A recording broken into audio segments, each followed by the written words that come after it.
আসসালামু আলাইকুম রহমতুল্লাহ। ওয়ালাইকুম আসসালাম রহমতুল্লাহ বরকাত। গাজীপুর বাংলাদেশ থেকে বলছিলাম।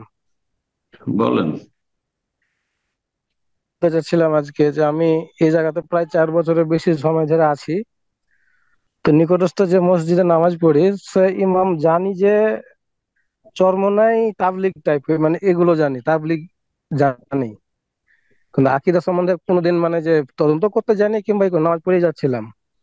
হুম। কিন্তু কয়েক সপ্তাহ আগে জুমার খুতবা, যেটা ওরা বয়ান বলে আর কি, বাংলা বয়ান, হুম। সেখানে আবার কুদরতি পায়ে সিজদা করার তৌফিক দেয় আল্লাহ আমাদেরকে দিয়েছে, তার জন্য আলহামদুলিল্লাহ পড়ি, মানে যেভাবে এটা বলছে আর কি, মানে কুদরতি হাত পা এরকম কথা বললো, শুনতে পেলাম সরাসরি নিজেই।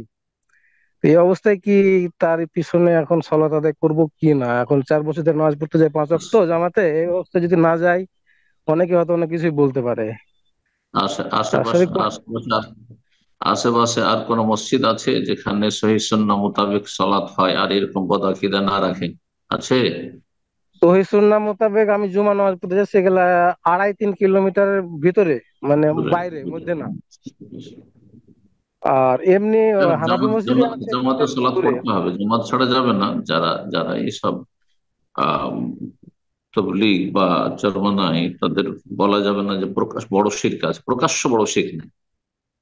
হ্যাঁ, তাদের ভিতরে আকাবের বুজুর্গদের কিতাবাদিতে বড় শিরকি কথা আছে, কিন্তু তারা নিজেরা প্রকাশ্যে বেরেলবিদের মতো, হ্যাঁ, মাজারে যারা সেজদা করে, মাজারে গিয়ে খাসি মুরগ জবাই করে, তাদের মতো তারা প্রকাশ্যে শিরকের দিকে ডাকে না।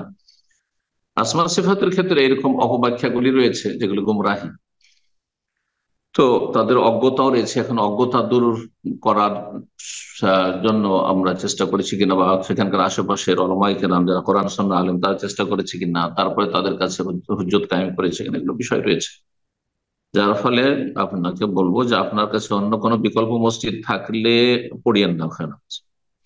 আর যদি বিকল্প মসজিদ না থাকে, সবগুলি একই খুঁড়ের, তাহলে আপনি আপনার নামাজ পড়েন। জি, আপনার নামাজ পড়েন তাদের সাথে। কারণ আহ, এটা প্রকাশ্যে সরাসরি সে অস্বীকার করেনি। আর যদি বলতো যে আল্লাহর পা নেই, হ্যাঁ, আল্লাহর হাত নেই, বুঝছেন, তখন ভিন্ন বিষয়টি হতো। কিন্তু বলছে আল্লাহ কুদরতি পা।